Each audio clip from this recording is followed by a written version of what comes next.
Hello and welcome to the Unsung Sport Podcast, the podcast that takes you behind the scenes of the sports you love. Today I'm joined by Andy Gibbons, pre-academy lead at Arsenal. Thanks for coming in, Andy. No problem. Brilliant. Well, it'd be great to hear a little bit about you and how you got into your journey as a pre-academy lead. Yeah, so previously to working at Arsenal, I was at Colchester United, so I was their foundation phase lead. So I looked after the 8s and 9s and the 10s at Colchester. And prior to that, I worked as a sports development officer at Colchester Institute, alongside coaching part-time in Colchester. And then the role came up at Arsenal around about a year and a half, 2 years ago now. And then I applied, interviewed, got it, and then been there since, and it's an amazing club, and the job's been brilliant.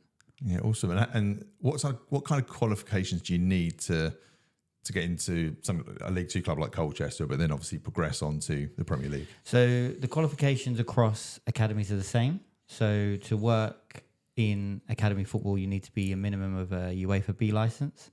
Pre-academies are slightly different. So you only have to be UEFA C to work in a pre-academy.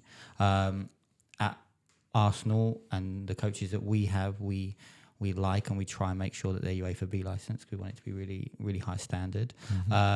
I finished my A license as I got to Arsenal. Colchester very kindly paid for that while I was there, and they were really, really good with my qualifications at Colchester. And then obviously at Arsenal, since I've been there, I've had that, and I've completed my Advanced Youth Award as well. Oh, brilliant.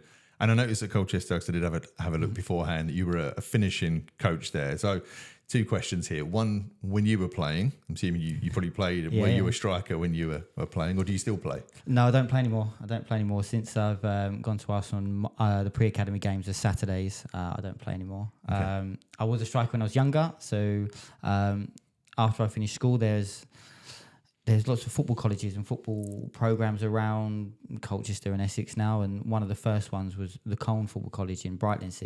And I went there. So for 2 years, I got to study a BTEC and A-levels alongside training and playing football every day. Yeah. So when I was there, a striker got moved out wide. Right, okay. You're not happy about that. You wanted to be the other way, more like the Omri striker moving in. Definitely. get me in the goal scoring positions, but no, I got pushed out wide and stayed there since, and then got a bit older and a bit slower, and I ended up centre midfield. Okay. And you got out before you went to defence? Definitely. Okay. Yeah, defending is not what I'm good at. Okay, fair enough. Coming back to Arsenal in terms of the academy, so it's pre-academy. Let's just actually qualify that. So what's the difference between the pre-academy and academy? Well, how does that work? So across the country, the Premier League regulations are that players can't sign for a professional club until the third weekend in May of their under-8 year. So in that period, so under 7s, under 8s, they can go anywhere within an hour of where they live. Mm-hmm. Once they sign that agreement at a club, then they have a yearly registration with the club they're at. It's the same from Colchester to Arsenal, like Cat 1, Cat 2, Cat 3, all the same. Yeah. Where we are in a really densely populated area of clubs, there's Arsenal, Chelsea, Spurs, West Ham, Palace, Fulham, all competing for the same players. Yeah. So my job and the job of the guys that I work alongside is to put on a program, put on a syllabus, put on an experience that the parents and players go, we want to go to Arsenal. Right. Really exciting, but also really competitive because the other clubs around London are doing exactly the same thing. Yeah. So I'd imagine, obviously, if you're a young lad, or actually I'll rephrase that, if you're the parent of a young lad, so like I'm a West Ham fan, as we discussed, if there was a choice between Tottenham and West Ham, is it like the parents trying to push, and so it's your job to kind of say, well, actually, it's much more than the badge. Actually, it's about everything else that goes on around it and the support and education. Yeah, and I think, like, when I interviewed for my role at Arsenal, my line was that I think every child should want to sign for Arsenal. If the parents don't, that's something slightly different. But I think my job as the lead coach and in charge of the coaching and the coaches that we have is that the players should always go, when they get in the car, can I sign for Arsenal? That should be their role. Mm-hmm.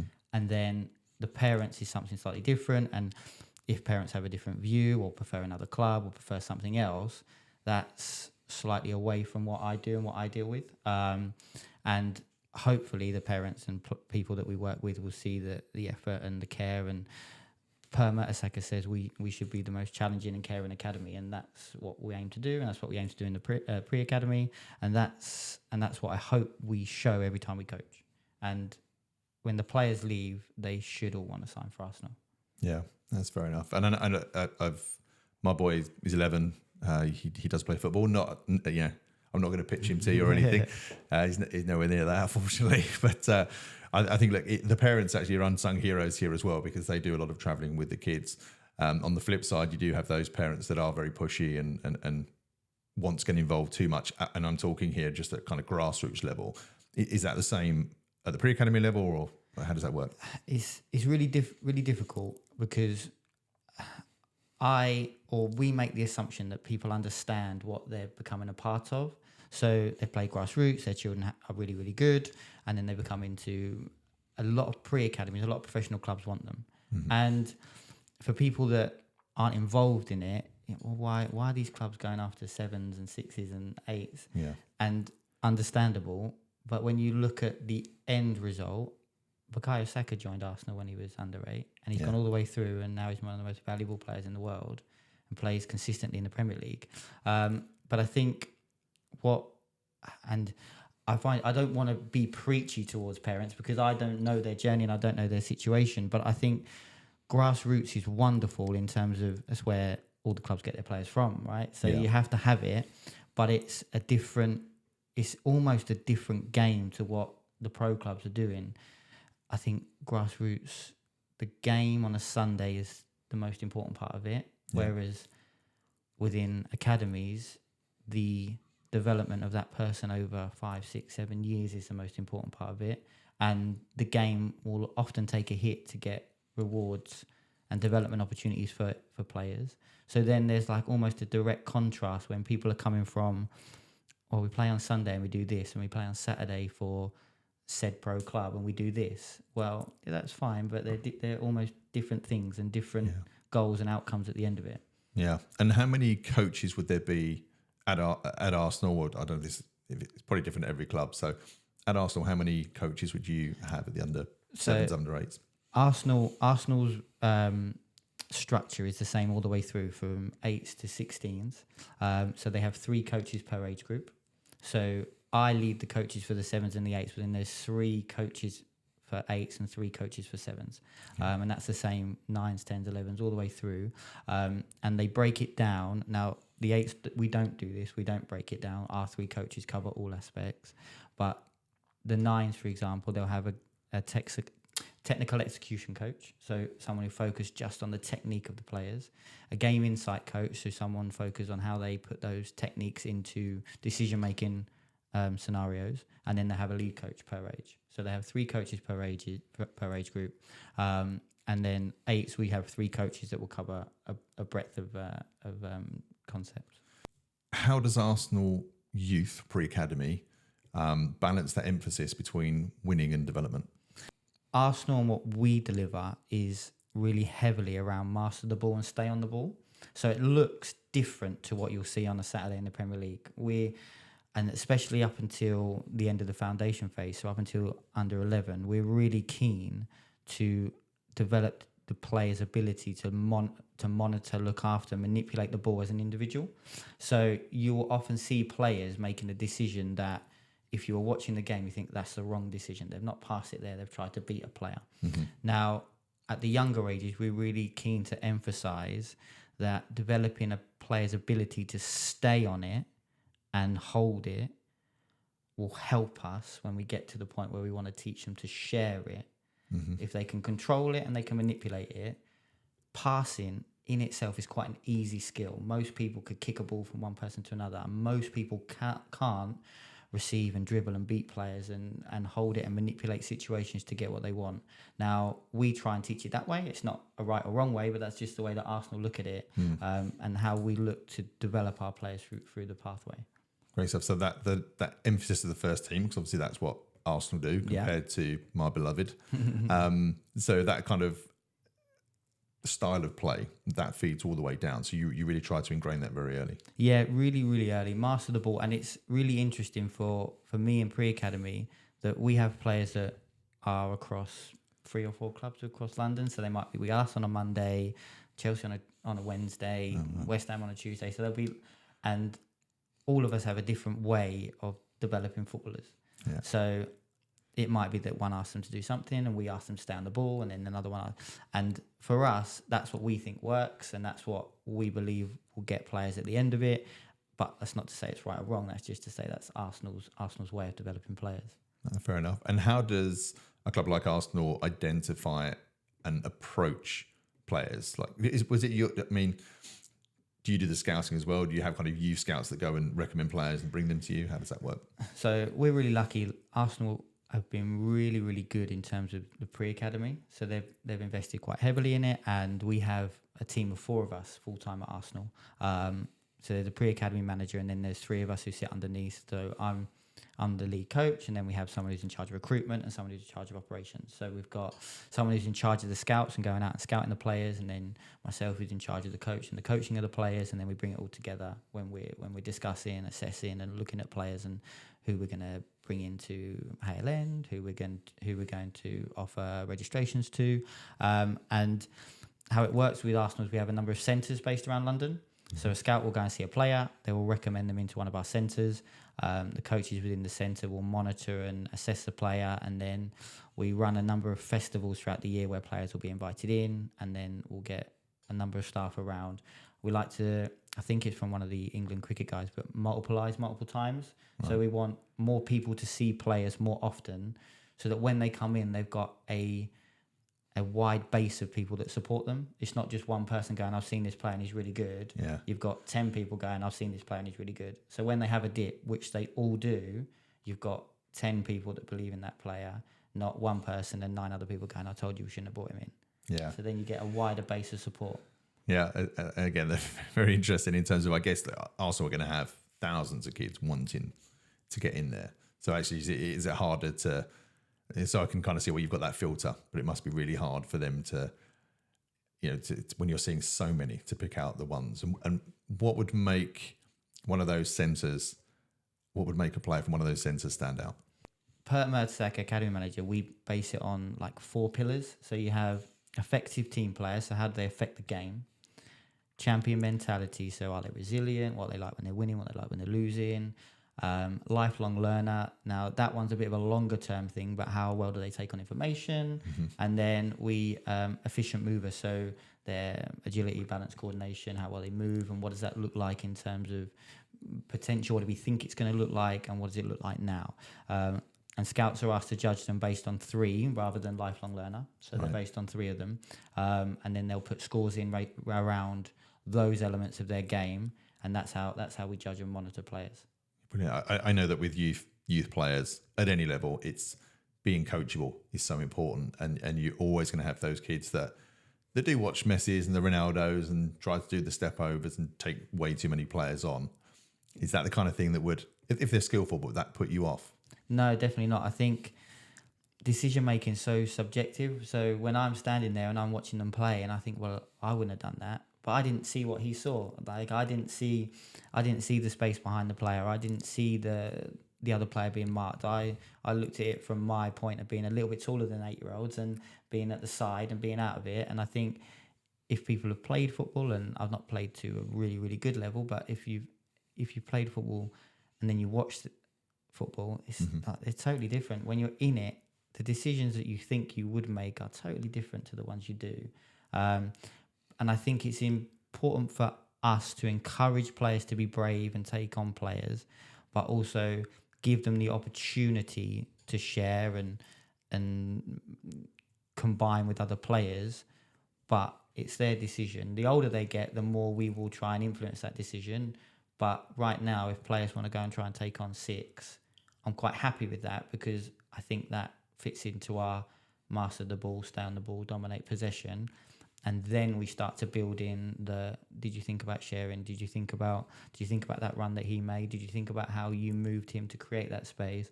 And most of the players, there's not many players that will just stay on it all themselves. Most of them will share it at points. Yeah. And is there anything like, if you was to say to a youngster, the number one thing that you should really work on, is there something that would make somebody stand out? I think it's really tough. I mean, football's so individualized in terms of players and player types and what people are like and who people biases towards players. And some people love players that are dribbling and exciting. Some people like players who can combine it and connect it. I don't think, and it'd be wrong of me to say there's a one size fits all. There's one thing that people need to be able to do. I think the variety of individualized players is what makes football exciting, right? You have players that can do different wonderful things that when you put them together and build that jigsaw puzzle of a team, talking in first team level now, you've got a variety of people that can cover a variety of skills across the pitch. Yeah. And can you give us some insights into like some of the training methods at Arsenal? Yeah, so our training's broken down into like a carousel. So we'll break it into maybe 15-minute blocks, and the players will move around in small groups. We tend to break the group. We'll have a large group of players. We break them into 3 smaller groups. So the coach to player ratio is quite small. And then we can give a little bit more detailed feedback to players and parents during and after. We look at, so if I take the under 8s, for example, Monday, Wednesday, Saturday. So they play games on a Saturday, but Monday and Wednesday, they'll do lots of technical execution work, so work on technique. And then Wednesday, they'll do work on their decision making on how they can take that technique into games. But they'll do ball mastery, they'll do 1v1s, and then they'll do some element of passing and receiving and some element of a tactical game where they'll work on an element of building, creating, counter-attacking, like an element of or principle of play at a really basic level, but carrying that attacking in 1v1 or attacking in 2s and 3s into those games. So how does Arsenal support the education and well-being of young players? So we've got a large team across Arsenal, including tutors, head of education. We've got player liaison officers, player care, psychologists across the whole club that will work with players up and down the age groups. At the pre-academy, we have what's called an overview program. So we'll get all of those stakeholders within the club to come and present to the parents about what they do and who's going to be having an impact on their children and what that looks like within the club. Because I think if parents are going to sign and players are going to sign for Arsenal, they need to know all the people that are going to be working with their children. There's a large group of people that are there to support children or to support the players within their schooling, when they're struggling. And academy football's hard. There's a lot of competitive players. The environment itself is competitive because you're trying to push the top players to the top, and then you hopefully end up with Bukayos and Emiles. But it's a tough process, and when players have a dip, which they will, it's about the club being there to support players. And I think Arsenal are really proud that when players don't get into Arsenal's first team, if they become an architect, if they become a teacher, that Arsenal are really proud that they've had an impact on that person's life and enabled them to get a career outside of football. Of course, we want footballers and we want as many footballers as we can, but the process itself doesn't lend to being everyone's going to make it. So Arsenal are really, really keen to make sure that we give the players and the parents enough outside elements that they can survive and develop a career outside of football. Yeah, we know the stats, obviously, for people that succeed is incredibly low. We know how hard it is to break into the Premier League, especially.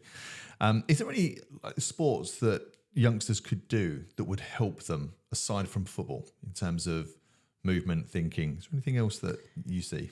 I think a large multi-sport element or delivery in their lives are really good. But I also think that things away from sport. So we've got players at Arsenal that play the violin, that do karate, that do drama, that take aspects from other walks of life that will not be. You cannot see the direct correlation to football, but it's there. I think separating football and other parts of their lives is really good as well. But I think if you can if you're at Arsenal and you're an under-9, you train 3 times a week and you play on a Saturday or Sunday. That doesn't leave lots of time to do other things. So I think if players and parents and people have other aspects that take up some of their time, I think it's brilliant. And I think football is great, and I think being at Arsenal is wonderful, and players that are at other academies up and down the country is so good. But I think it's not everything. I think there are other parts to people's lives. And my biggest thing, and I was speaking to someone today about it, is I wouldn't want the identity of someone to be, I play football, I'm an Arsenal footballer. I think there's more to these children and more to these people than that's an aspect of it. And in the most negative sense, what happens when that goes away? Or if that goes away, there needs to be more to you as a person than the Arsenal player.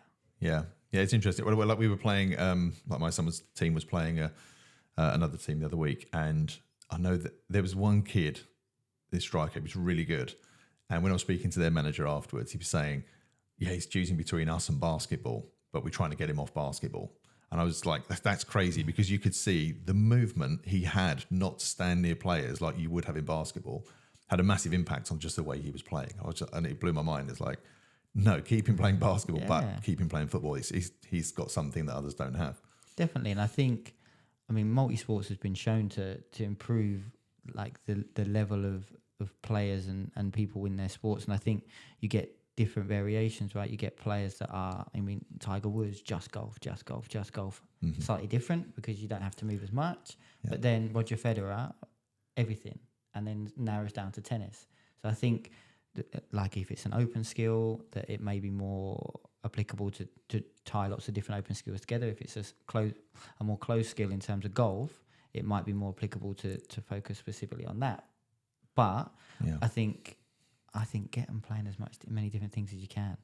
There's a lot of one that springs to mind. Dwight York could have been an international cricketer with Brian Lara. It's going back now, but there's a lot of those players that could have been great at rugby or cricket or tennis or whatever. I think if you've got sports in you, typically you can mix and match that.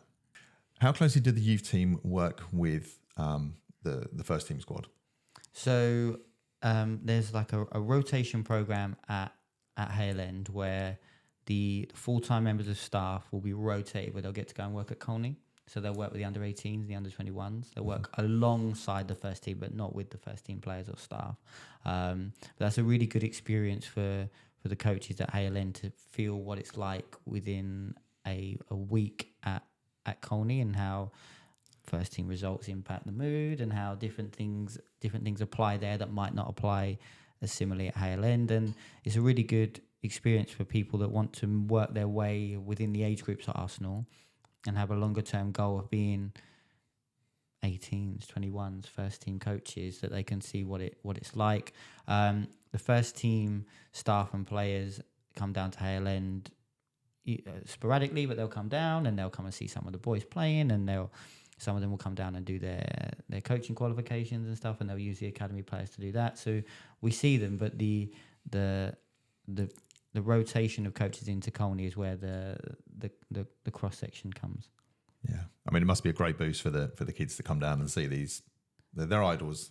Premier League players are idols. It's brilliant. There's, especially when the guys that have come through Hale End come down, it feels a little bit, because lots of the players will have seen the Hale End documentary or the All or Nothing by Amazon. So you'll see players will have watched that, their parents will have watched that, and then when you get, like, even when the under-18s play at Hale End and Jack Wilshere's there, like, it's a visible buzz, especially for the little ones that we work with. Jack Wilshere has been what they want to be. Yeah. So it's like, go and talk to him. I don't know if I want to. Like, you can, and go and say hello. And the guys are really, really good, really, really good with the kids, and always, put in the time to have a conversation with them, which is wonderful. Yeah, they must get starstruck a bit as well. Oh, definitely. We were very, very lucky. The pre-academy guys that have agreed to sign for Arsenal were mascots in the Champions League. But in the hours preceding walking out in the tunnel, the excitement and the noise is off the chart. But as soon as they stand in the tunnel and the players walk out next to them. No one says anything. I bet, yeah. And They'll go it's shy. so wonderful. It's so wonderful and then when they look up and they see the person they're going to walk out with, it's amazing. And to think that these kids are really, really good, but they still stand there and they're looking and they're like, I want to be him, what he's about to do. And I think that's amazing. Yeah. Do you ever get starstruck yourself? Definitely. Yeah. I think the first time, so when I first started, Bukayo Saka, academy manager, he come over and he said, hello, Andy. And I'm like, this man's won the World Cup. Yeah, like, he's won an FA Cup, and I'm standing here talking to him. He's absolutely lovely man and really, really warm and great to talk to. But I think I stand there and I think, like, it wasn't that long ago that I was playing as him on FIFA, and now I'm standing and talking to him. Yeah, that is nuts. That is crazy. So what are the challenges of working at this level? I think the challenges are that to try and maintain a level of perspective for everyone around the experiences that these players get. So the young players will get lots of experiences because lots of clubs want to sign them. So they get lots of things at Arsenal, they get lots of things at Chelsea, they get lots of things at Tottenham, they get lots of things at West Ham. And it's about trying to maintain a level of both feet on the ground for everyone, whilst trying to make sure that you provide the best experience for everyone. And I think that's one of the big challenges, especially at pre-academy. I think the fear of missing out is a big one in terms of taking players to lots of different places within a week. I from my personal perspective, I think, you know, one or two sessions a week is fine. Like, I don't think children need to be playing every day of the week. I think it's very early, and I think that will come as they get older. But I think if you love it at Arsenal, go to Arsenal. If you love it at Chelsea, go to Chelsea. If you love it at West Ham, if you love it at Spurs, and yeah, I think you should experience everything to find out which one you really like. But once you've found that, then I think you should be like, no, that's where I like being, because I think the fear of missing out means that people or players tend to do a lot when we think they've got boundless levels of energy, and actually when you're being trained on a Monday, Tuesday, Wednesday, Thursday, it's quite a lot.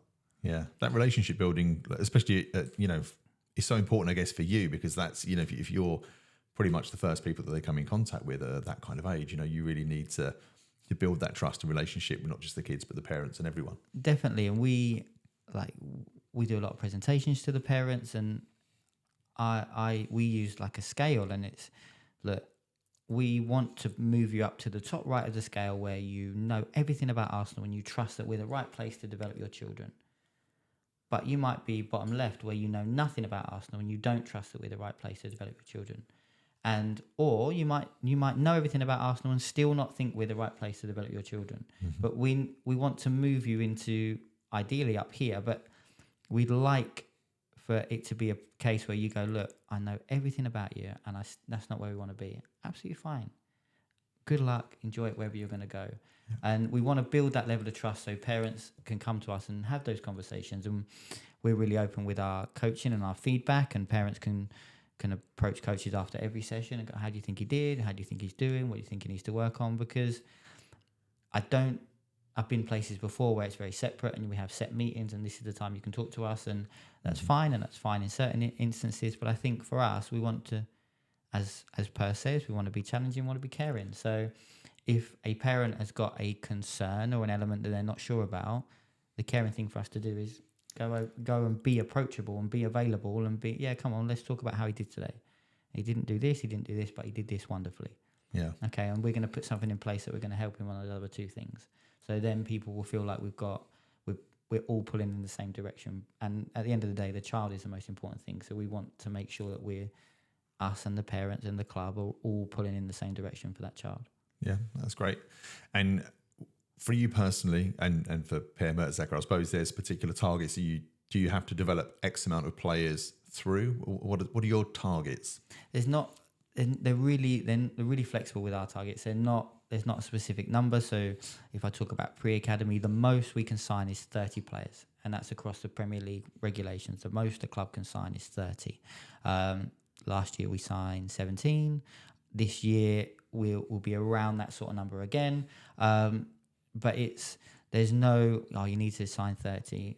Well, if we sign 30, then there's nothing to build on throughout the year. And when you see a player in 2 years' time that we want to sign from grassroots, we won't have any space. Right. But it's more around, have we got enough good players? Are there enough players that we want to sign?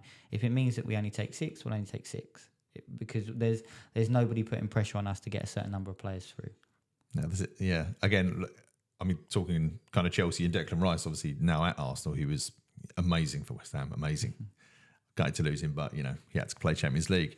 But he was released obviously quite early as well. So is there that fear that you might drop a player that is a Declan Rice? And I can guarantee that I will see a player in pre-academy that will play in the Premier League that doesn't play for Arsenal, because sometimes they'll choose to go somewhere else. Mm-hmm. Like a lot of these players, a lot of the professionals that, like if you look at Reece James, he was at Arsenal as an under-8 and then signs for Chelsea and now one of Chelsea's top players.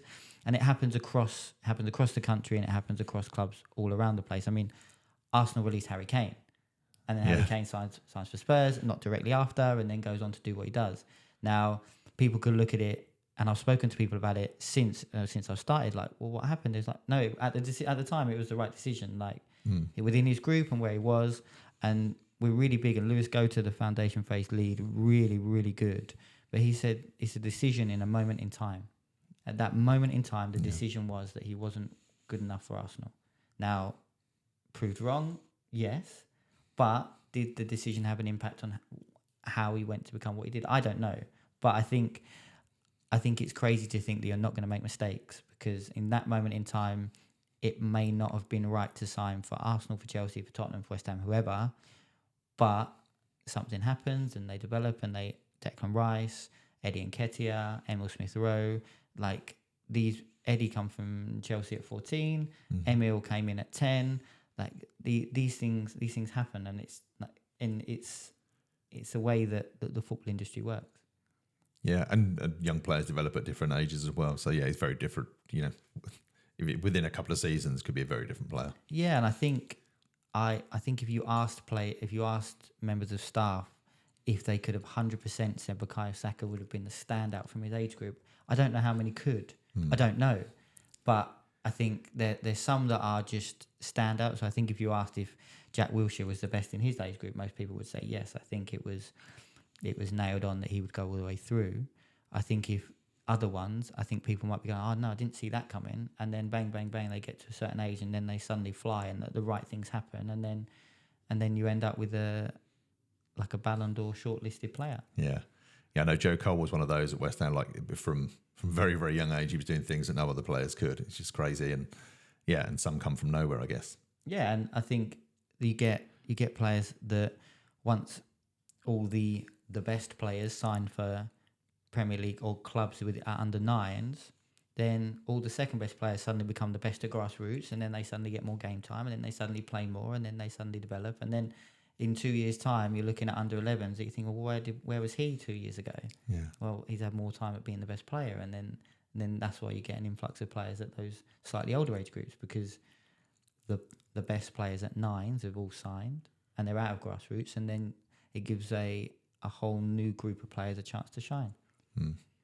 And at what age do young players go and play other teams? Does your football matches happen just in-house at the moment, or do you play the Chelsea's, West Ham? So under 8s, under 7s will play grassroots teams all throughout the year. They'll play private groups, funded academies, so they won't play any other pro clubs. Under 7s. Under 8s will play up until Christmas. They will play the same, so they'll play grassroots, private companies, they'll play rep teams, that sort of thing. After Christmas, then the Premier League rules say we can go and play other pro clubs. We won't play anyone in London because we're all fighting for the same players. Right, okay, makes sense. So our first game after Christmas this year is Man United, Derby. We've got Man City coming up. We've got loads and loads of really good things where we've gone and play some of the northern clubs. So Last year we played Newcastle and Burnley at Loughborough. So we get a really good experience for the boys in terms of playing lots of clubs around the country. But it gives us a really good idea of where we sit and where the players in London sit within the wider game and wider country. And then the first game after they're signed players is in what's called the Corey Price Cup, which is a cup between a lot of teams in memory of one of the Cardiff Academy players. And then Chelsea will play in that. So Arsenal will play Chelsea in their first game as signed players. Right, okay. And how are London youngsters looking against Northern youngsters at the moment? Last year it was good. I mean, we bought City, we bought Villa, we bought a few other clubs down to play in the Hale End Cup, and it was a mixed result. Man City were very good, to be fair. Yeah. What a surprise! And it'll be interesting to see how they do again this year.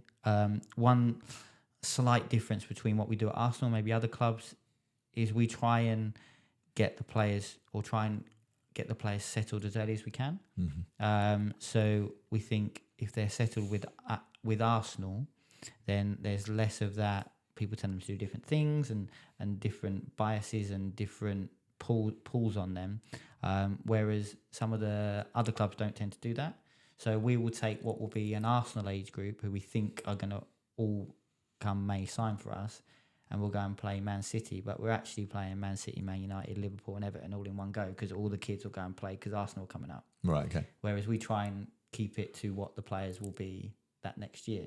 So it's really, and it's the same with, it's really interesting. It's the same with the Midlands clubs. If we go and play Villa or Birmingham, then you end up with all the Midlands. And it's not to say that those players won't end up at those clubs, but there's a large range of players that are across the clubs. Okay, and certainly with Man City, I mean, I guess a lot of people won't understand what Hale End looks like. I think I've only been past it a couple of times myself. So what are the facilities like at that level? So Hale End, we've got a dome. We have there's classrooms, psychology rooms. There's like a board room. We've got a canteen where the players and parents can go and eat. We've got 2 floodlit grass pitches and 2 astro pitches. And then Colney, it gets a lot bigger, and I couldn't tell you how many pitches are at Colney. Wow. It gets a lot bigger and a lot wider. We take the boys there on like a tour with their parents, and they get to go and train there, and they get to meet Win the dog, and they get to go and have a look around and see where the first team trains, see the first team change room, and see what that long journey looks like, but what they're aspiring to get to. Okay, it's always interesting to see how much, because like it's not just Hackney Marshes anymore, like it used to be. It's really gone up a notch. Yeah, and I mean, Arsenal are one of the biggest clubs in the world, right? And they're one of the biggest clubs in England. So the facilities that we have on offer, the coaching, the qualifications, the quality of staff is really, really high. But we're there to produce really good players, and so we're given lots of tools to do that.